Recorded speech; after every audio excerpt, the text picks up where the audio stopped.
My bad, y'all. But 2 viral TikTok hits. That shit crazy. The easy virality on TikTok was allowing tons of new artists to blow up on a regular basis, but because there were so many, this meant that nothing was really sticking. There was just a rotating window giving What the fuck did that nigga make? 5 seconds of fame, then moving on to the next. So, a unique situation was developing where, despite it being easier than ever for songs to blow up, there were fewer and fewer new artists with the same excitement DaBaby, NLE Choppa, Pop Smoke, and others had just a few years prior. Given the fact that no new artists were blowing up on a major scale, and none of the existing artists were delivering the way they did in the past, blowing up like the charts reflected that mainstream hip-hop was in a lull, with Billboard Top 10 hits experiencing a significant decline from the previous year. Mainstream 5 is Drake's, now 12 is Drake's. There was one artist able to cut through the They got Drake in his and blow up nigga. on a huge scale. Fuck what he talking about. They got Drake in his own fucking category, nigga. That shit is insane. Look, this nigga is in his own category. Now this nigga is matching. This nigga is single-handedly carrying the rap game. Shit. You see this shit? Drake is red, nigga. Significant decline. That shit say 12-12, nigga. Mainstream My cam in the way was clearly declining. Damn. There was one artist able to cut through the TikTok noise and blow up on a huge scale. In late summer, an artist called Yeat started buzzing off a song called Sorry About That went crazy on TikTok. Sorry about that. Then he followed this up with an even bigger one called Get Busy. With these viral hits, he was arguably the biggest new artist of 2021, even receiving a co-sign from Drake. Yeat was part of a new wave in a subgenre referred to as rage, and other artists like King Carson, Can, and Destroy Lonely were all new artists in this lane, blowing up this same year, seeing more traction than a typical artist on TikTok. Also, up in New York, Bronx Drill was blowing up, with artists like K-Flock, B-Love, and D-Thing doing numbers leading the underground scene. So overall, 2021 was a bad year for the mainstream, but it was good for a few underground. 2021 was also good for another form of entertainment that was just starting to touch the hip-hop world. Streaming had been a thing for years, but it was something mainly for gamers. However, in 2021, people like Kai Cenat, Duke Dennis, Aiden Ross, Your Age, and Bruce Drop 'Em Off popularized streaming with a different demographic that aligned more with the audience of hip-hop consumers. With the decline of hip-hop, a lot of kids and teenagers who in previous years would have been hardcore rap fans are now turning to streamers as their primary source of entertainment. I might become a rapper again. Looking up to streamers the way kids in the past looked up to rappers. Aiden Ross's streams ended up getting so big that through 2021, he had a lot of the biggest rappers out lining up to come on and promote their music on his platform. Shit crazy. Going into 2022, hip-hop's mainstream drought would continue. These niggas don't Aiden spaghetti with the kick is what we're gonna make. You guys know the HelloFresh makes nigga, what? I ain't gonna lie, this song grew on me. At first that shit was ass. Gunna would start the year off strong, dropping Diaz Forever, a solid project with the breakout hit, Pushin' P. It was a good project, but an example of how streaming had been continuing to affect the length of albums. Diaz Forever was 20 songs long by itself with no deluxe included. The new length of albums meant that mediocre songs that wouldn't have made the cut in previous years were slipping through the cracks for the sheer purpose of increasing streaming time. Lil Durk's 7220 album was a perfect example of this, containing 31 songs in total, 17 in the original, and 14 additional ones on the deluxe version. All them shit's ass, nigga. He was sentenced to 5 years. Damn! It wasn't bad considering the possible time he could have received, but still meant hip-hop would be losing one of his newest stars. 5 years? This dumbass nigga. Then in May, fucked it up. He ain't even been up in a was caught by surprise. Ow! Thug, Gunna, and 26 other members of YSL. Damn, that's almost 2 years ago. That stretched back almost a decade. Damn. This same month, Kendrick returned from a 5-year hiatus, dropping Mr. Morale.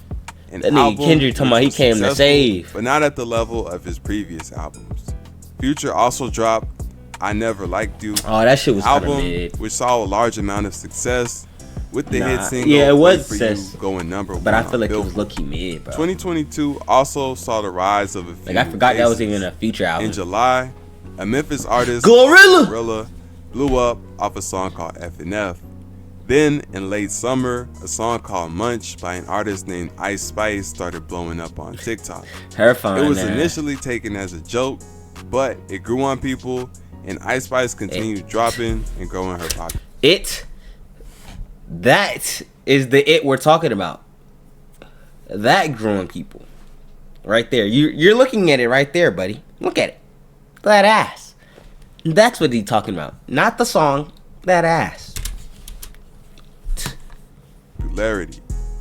In late 2022, Kanye went on his most career-damaging rampage ever, which all started with the picture he took with Candace Owens wearing a White Lives Matter t-shirt. Dumbass bitch. One of them niggas could have had a Black Lives Matter one. He made an appearance on Drink Champ. That shit would have looked cool. He said that shit would have ended racism, nigga. If a nigga had a White Lives Matter and a Black Lives Matter shirt on, that shit would have did numbers, nigga. He could have just did that. And he still would have. Everybody would have been like, look at Kanye, ending racism. Come on, bruh. This nigga retarded. George Floyd OD'd on fentanyl and announced that he had problems with a group of people he referred to as the Jewish higher-ups. He received strong backlash, but being Kanye, he doubled down on his stance and basically went on a press run defending his comments and continuing to make more and more controversial statements that the media was having a field day reporting on. Eventually, things would end up getting to the point where he was dropped from his Adidas deal. Meanwhile, in late 2022, on the music scene, Lil Baby dropped It's Only Me, his first solo album since My Turn. And the album had an underwhelming response and was yet another example of an album optimized for streaming instead of quality. In December, Drake and 21 Savage teamed up to drop a collab tape titled Her Loss, which ended up being a very successful release. Bro, I feel also like in December, Gunna accepted a plea deal and came home, and video came out about what he had admitted. Bro, the nigga got in this. Oh, okay, never mind. I was gonna cook his ass.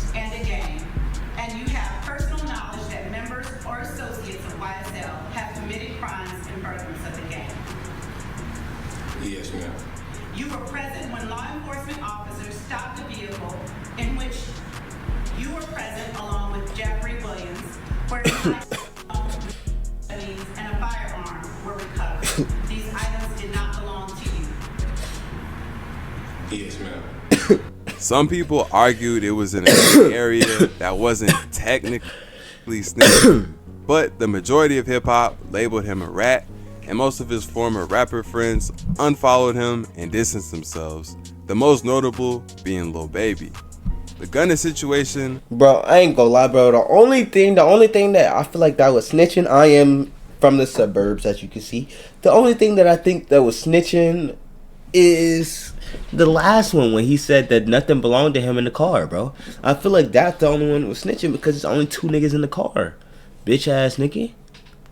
You feel me? And I want to say Gunna better than Thug. I mean, I want to say, nigga, we know Thug better than Gunna, bro. Thug been doing this shit longer than Gunna, bro. But the last album, Thug, Business is Business. Come on, twin. I know you wasn't be able to, you know what I'm saying, really master your craft, my nigga. But come on, twin, he really did outdo yourself in that shit right there. Like, yeah, I'm gonna have to let you know that, bro. Brother to brother, my nigga. If y'all were competing, but I feel like y'all niggas not. I feel like y'all niggas not even on that tilt for real. You feel me? It was one of the biggest things to happen in hip hop that year, and this was more evidence of the genre's decline in popularity. Meanwhile, the growing appetite for podcasts and streaming continued, with the biggest podcasts and streamers growing at a crazy rate. In 2022, Kai Cenat took the place of Adin Ross when it came to having the biggest rappers on his stream. Facts. Bringing people like Blueface and Krishan Rock. And last Spice, year too. Oh my Baby, god. Yeah. Oh my 21 god. Savage. Oh my god. In 2023, mainstream rap slump became extremely obvious. Very few artists even dropped music. The first notable albums didn't come until summer. Stick it Uzi. In June, Uzi returned from a 3-year hiatus and dropped the Pink Tape. Another album with way too many songs that came and went, like the majority of other albums from the previous 2 years. This same month, he said it had too Gunna many. released The Gift and the Curse, his first album since he told and came home. In order to keep the fans on his side, he had to drop a banger, and this was exactly what he did, delivering a quality album with no features. In July, Travis Scott dropped his long-awaited album Utopia, which was extremely successful, doing 500,000 units the first week. Besides The Gift and the Curse and Utopia, most of 2023's mainstream albums, A Gift and the Curse, like Almost Healed by Lil Durk, I kind of feel like Hard A Gift to and the Love Curse by is the Money hardest Yo, album this year. and Set It Off. Wait, Offset. what else? I don't know what else albums. 2023 also didn't see any new artists going nearly as viral as Ice Spice, Gorilla, Yeet, or Pooh Shiesty did in 2022 and 2021. Yeah. The most viral new artist of 2023 was Sexy Red, who began trending towards the later half of the year. By this point, it was undeniable that things were definitely niggas is really for the genre. Nigga, I saw a day, bro. You posted, bro. These niggas is reposting. Sexy Red, POV. She's, what the fuck? We're cooked. I don't give a fuck how fast this bitch is driving, my nigga. She's not even hittable. Unless I'm getting paid. Come on. And YouTube channels began popping out left and right, talking about how hip-hop was dying and speculating the true reason behind it. The answer can be seen Look at that white nigga. at the last 4 years. There's no one specific reason, and a variety of factors have contributed to the decline. Up-and-coming stars got locked up or passed. Many artists began making music focusing on streaming numbers or TikTok success instead of quality music. There wasn't much innovation to the mainstream sound, and as a result, things began to feel like the majority of producers were making the same beat over and over, and rappers were making the same song again and again. Yo. The trendy 15-second it's out. clip virality of TikTok made it harder for artists to build an actual fan base, and as a result, more artists experience the trend of having 5 seconds of their song blow up for a couple of weeks and then being irrelevant in a matter of months. And as a result of all the music being cycled through on a regular basis, artists not making music optimized for social media struggled to cut through all the noise. All of this turned into fans losing interest in rap music. And while hip-hop music has been declining, podcasts and live streaming have been skyrocketing, taking up the attention formerly reserved for music. Damn, so can we really blame that nigga Cardi for taking breaks? For like taking as long as he take for dropping? I feel like, nigga, he last dropped in 2020. Okay, we gonna say 2020 or 2021, bro, because that shit was at the end, like Christmas, like what the fuck. So nigga dropped like what, 3 years ago, right? Yeah. Like, come on, twin. 3 years, nigga. Do it really take 3 years to come up with a new sound?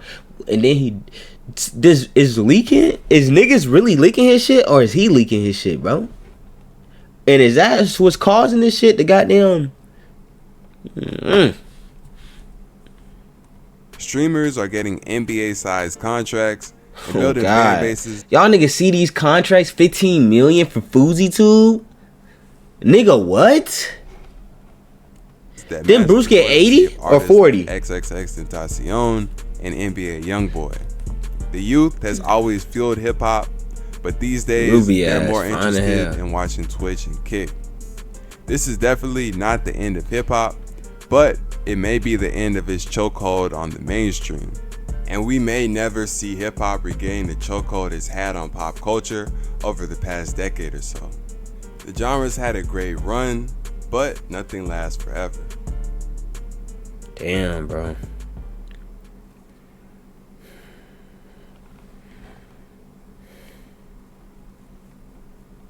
Damn.